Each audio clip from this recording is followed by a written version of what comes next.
Hey guys, swimming വിത്ത് sharks 6 എപ്പിസോഡുള്ള ഒരു ചെറിയ mini സീരീസാണ്. 23 minute ഒരു എപ്പിസോഡിൻ്റെ ഡ്യൂറേഷൻ ഉള്ളത്. അപ്പം പെട്ടെന്ന് കണ്ടെടുക്കാൻ പറ്റുന്നൊരു സാധനമാണ്. ആമസോൺ പ്രൈമിലാണ് ഈ ഒരു സീരീസ് അവൈലബിൾ ആയിട്ടുള്ളത്. അവിടെ പോയി കണ്ടാൽ നിങ്ങൾക്ക് കാണാൻ പറ്റുന്നതാണ്. അപ്പം ഈ അടുത്തിടയ്ക്ക് ഞാൻ ഇത്രയും നെഗറ്റീവ് വൈബുള്ളൊരു സീരീസ് കണ്ടിട്ടില്ല. അത്രയ്ക്ക് നെഗറ്റീവ് എന്ന് പറഞ്ഞാൽ ഫസ്റ്റ് എപ്പിസോഡ് തൊട്ട് ലാസ്റ്റ് എപ്പിസോഡ് വരെ നെഗറ്റീവ് മാത്രമേ ഒരു സീരീസിനകത്ത് നമുക്ക് നെഗറ്റീവ് വൈബാണ് കിട്ടുന്നത്. ഇതിൻ്റെ അകത്ത് ലീഡിങ് ക്യാരക്ടറായിട്ടുള്ള ലൂ സിംസോ പറയുന്ന ക്യാരക്ടർ ഒരു ടീനേജ് പെൺകുട്ടിയാണ്. ഫസ്റ്റിലെ കാണിക്കുമ്പോഴേ നമുക്ക് മനസ്സിലാവും ഷീ ഈസ് വെരി നെഗറ്റീവ് എന്നുള്ളത്, അല്ലെങ്കിൽ ഭയങ്കര ഡേഞ്ചറായിട്ടൊരു ക്യാരക്ടറാണ് നമുക്ക് ഫീൽ ചെയ്യും.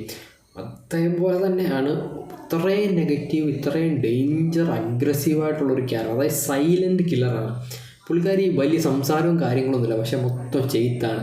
പുള്ളിയുടെ ഒരു ഗോളുണ്ട്. ആ ഒരു ഗോൾ അച്ചീവ് ചെയ്യാനായിട്ട് എന്ത് വേ സ്വീകരിക്കുന്നതിനും കുഴപ്പമില്ല, പക്ഷേ ആ ഒരു അച്ചീവ് ചെയ്യുക എന്നുള്ളതാണ് ഗോള്.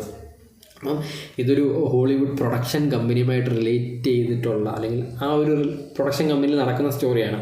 അപ്പം ജോയ്സ് ഹോൾഡ് എന്ന് പറയുന്ന ഒരു പ്രൊഡക്ഷൻ കമ്പനിയുടെ CEO, അവരുടെ അസിസ്റ്റൻ്റായിട്ടാണ് ലൂ വരുന്നത്. ഇവർക്ക് വേറെ 2 അസിസ്റ്റന്റുമാരുണ്ട്.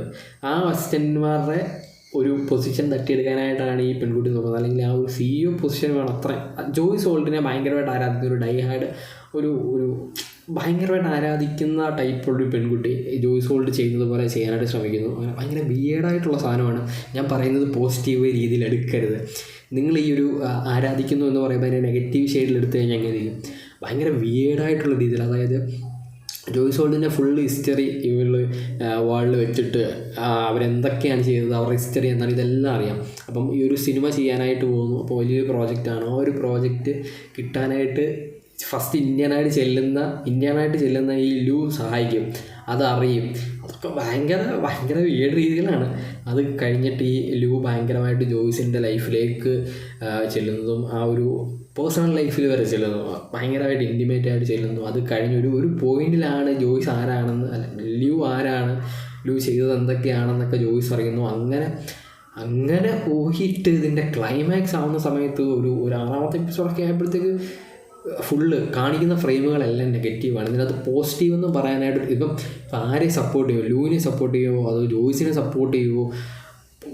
കൺഫ്യൂസിങ് എന്ന് പറഞ്ഞാൽ കൺഫ്യൂസിങ് ആകും സ്റ്റോറി. ഒരു സമയത്ത് നമ്മൾ ഭയങ്കര കൺഫ്യൂസിങ് ആയി. ലൂവായിട്ട് വല്ല റിലേഷൻ ഉണ്ടോ ജോയ്സ് എന്നുള്ള രീതിയിൽ, ഇവർ തമ്മിൽ റിലേറ്റീവ്സ് ആണോ, എന്തെങ്കിലും ബന്ധമുണ്ടോ എന്നൊക്കെ തോന്നുന്ന രീതിയിൽ കൊണ്ടുപോയിട്ട് അവസാനം ഇത് അങ്ങനെയൊന്നുമല്ല, ഇതിന് വേറൊരു നെഗറ്റീവ് ഷെയ്ഡുണ്ട്, ലൂ ഇങ്ങനെ കാണിച്ചതിനൊക്കെ കാരണമുണ്ട് എന്നൊക്കെ പറയുന്ന ഒരു സാധനം 6 എപ്പിസോഡിൽ ഗംഭീരമായിട്ട് കാണിച്ചിട്ടുണ്ട്. അത് കിർണൻ ഷിക്ക എന്നാണ് ആ ഒരു ലൂ സിംസിൻ്റെ ക്യാരക്ടർ ചെയ്തുള്ളൂ. എനിക്ക് തോന്നുന്നു മറ്റേ സബ്രീന കാർപ്പൻ്റർ എന്ന് പറയുന്ന ഒരു the cunning adventures of Sabrina, അങ്ങനെ ഒരു സീരീസുള്ള അഡ്വഞ്ചേഴ്സ് ഓഫ് സബ്രീന കാർപ്പൻ്റർ എന്നൊരു സീരീസ് ഉണ്ട്. അതിനകത്ത് നായികയായിട്ടുള്ള പെൺകുട്ടിയാണ്.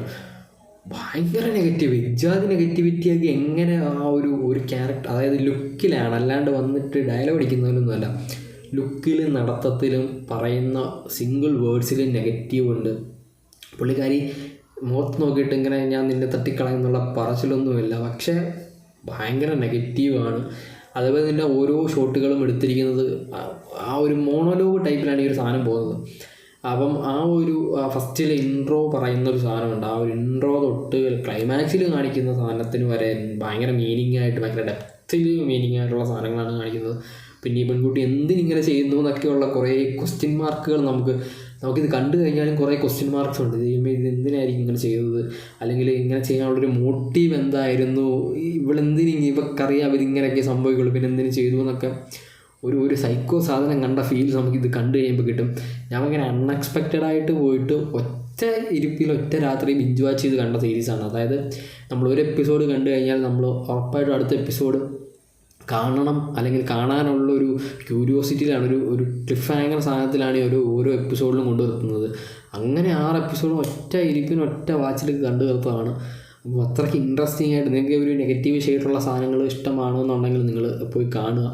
അല്ലാതെ ഇത് ഒരു ഭയങ്കര ക്യൂട്ടായിട്ടുള്ള സീരീസ്, അല്ലെങ്കിൽ ഭയങ്കര മെച്യൂർ അല്ലാത്ത സീരീസ് ആണെന്നൊന്നും പറഞ്ഞ് കാണരുത്.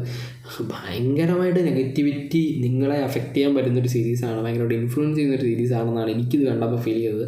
അപ്പം ആമസോൺ പ്രൈമിൽ പോയി കാണുക, സ്വിമ്മിങ് വിത്ത് ഷാർക്സ്.